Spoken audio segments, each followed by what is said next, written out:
Brazil কি করবে এই প্রশ্নই তো না ঘুরে ফিরে, এবং প্রতিপক্ষ হাইতি কি করেছিল ব্রাজিল সেটা দিয়ে যদি আমরা তপুদা শুরু করি, অর্থাৎ ওই ম্যাচটা একটু সিনারিও দেখি আমরা, যে ফার্স্ট লাইন আপ মরক্কোর সঙ্গে কি ছিল ব্রাজিলের সেটা অনেক ইম্পর্টেন্ট। আমার মনে হয় যে সেট আপে খেলেছিল সেটাও শুরু করতে পারে আঞ্চলতি, সেটা অন্যরকমও করতে পারে। হ্যাঁ 4-3-3 4-2-3 হ্যাঁ হ্যাঁ এরকম। তো সেই জায়গায় আমরা বোধহয় দেখতে চাই এখন যেটা ছিল ব্রাজিলের যে শুরুর একাদশটা, অনেকের হয়তো সেটা মুখস্থ হয়ে গেছে, তবে সেই জায়গা থেকে পরিবর্তন আসবে কিনা সেটা একটা প্রশ্ন। আমরা যেমন বেকার সেই জায়গাটা তো তিনি থাকবেনই, আমরা পাকেতাকে নিয়ে একটা আলাদা করে প্রশ্ন আছে যে তাকে খেলাবে কিনা।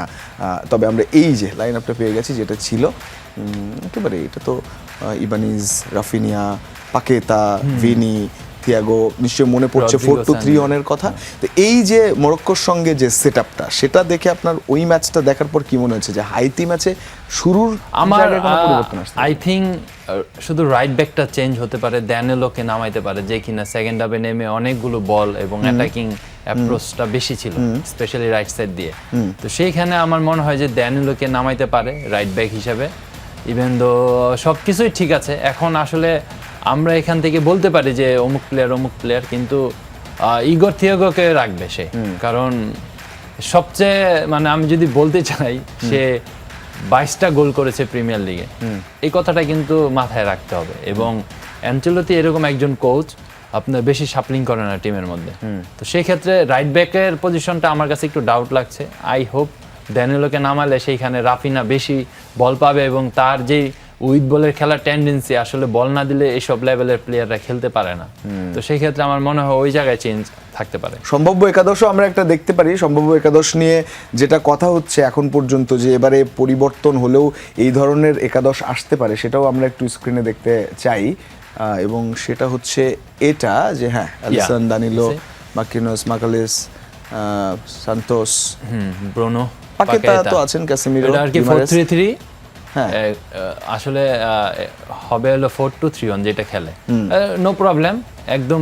কোনিয়াকে খালি এই জায়গায় রেখেছেন, আসলে এটাও হতে পারে একাদশটা ইগর থিওকে চেঞ্জ করে কোনিয়াকে খেলাইতে পারে। হ্যাঁ এটা একটা চান্স বেশি। আর যেটা আমি বললাম যে ড্যানিলো অলরেডি আপনারা কিন্তু গত ম্যাচটা সবচেয়ে বেশি রেটেড, ভালো করেছেন তিনি যখন নেমেছেন তারপর থেকে। এই যে হ্যাঁ ঠিক আছে, এই স্কোয়াডটাও খারাপ না, এই স্কোয়াডটা বেস্ট স্কোয়াড। কিন্তু পাকেতাকে নিয়ে অনেক কথা আছে, যদিও আঞ্চলিক নিজেই বলেছেন যে পাকেতা তার তো অ্যাবিলিটি আছে। আসলে ভাইয়া আপনার পাকেতা ছাড়া নাম্বার 10 পজিশনে কে আছে? সবাই আপনার 6-এ আছে হলো ক্যাসিমেরো এবং ফাবিনো। আসলে ওই জায়গায় যদি ক্যাসিমেরোকে চেঞ্জ করতে হয় ফাবিনোকে নামাইতে হবে, আদারওয়াইজ আপনার সেন্টার মিডফিল্ডের পজিশন সবাই আছে। এখন পাকেতা এরকম একজন প্লেয়ার ওই স্ট্রাকচারে তাদের নাম্বার 10 হিসাবে সবচেয়ে বেস্ট। যদি আপনি নেইমারকে, যেহেতু এখন নেইমার ফিট না, তো সেই ক্ষেত্রে পাকেতার সেই কোয়ালিটি আছে। আশা করি হাইতির ম্যাচে আসলে তার যেই ক্যারিয়ার আমরা দেখেছি যে খুবই কোয়ালিটি একজন প্লেয়ার, এবং তার পারফরমেন্স সবসময় বজায় রাখে। তো সেই ক্ষেত্রে লাস্ট ম্যাচ এবং ব্রাজিলের জন্য ফার্স্ট ম্যাচ, এটা আমরা বলতে পারি। আরো একবার নেইমার ছাড়া মাঠে নামছে বিশ্বকাপে, তো এই 2 ম্যাচ তো হয়েই যাচ্ছে তাদের গ্রুপ স্টেজে।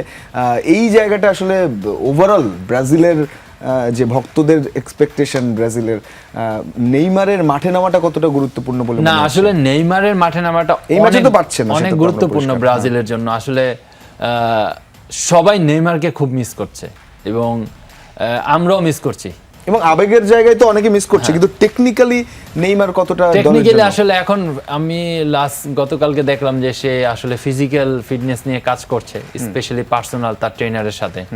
ইভেন সে আসলে নিজেকে কতটা ফিট মনে করছে, এবং তার সাথে তাদের অনেক টেকনোলজি অনেক হাই।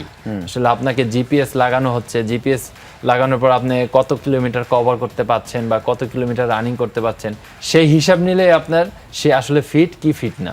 এইটা আরেকটা টেকনিক হচ্ছে, তিনি দলের ভিতরে যখন প্রবেশ করবেন তখন অ্যানচেলোত্তির জন্য কিংবা টিমের জন্য প্ল্যানটা কতটা সহজ অবশ্যই চেঞ্জ হয়ে যাবে। এবং সুবিধাটা কতটা পেতে সুবিধা বলতে ধরেন আপনার যদি তার ওই লেভেলের ফিটনেস স্ট্যান্ডার্ড না থাকে, ডেফিনেটলি অ্যানচেলোত্তি হয়তো ফার্স্ট চয়েস হিসাবে তাকে রাখবে না বা নামাবে না, কিন্তু তার সেই ক্ষমতাটা থাকবে যে ধরেন 30 মিনিটস 35 মিনিটসে যে এফোর্টটা সে দিতে পারবে, সেটা তো ক্যালকুলেটিভ থাকবে, এবং তাদের সাথে সেই ডাটাটা থাকবে যে আসলে নেইমার 30 মিনিটস পর্যন্ত খেলতে পারবে। তো তখন যদি তাকে 30 মিনিটস নামানো হয়, ডেফিনেটলি ব্রাজিলের জন্য মানে কি পয়েন্ট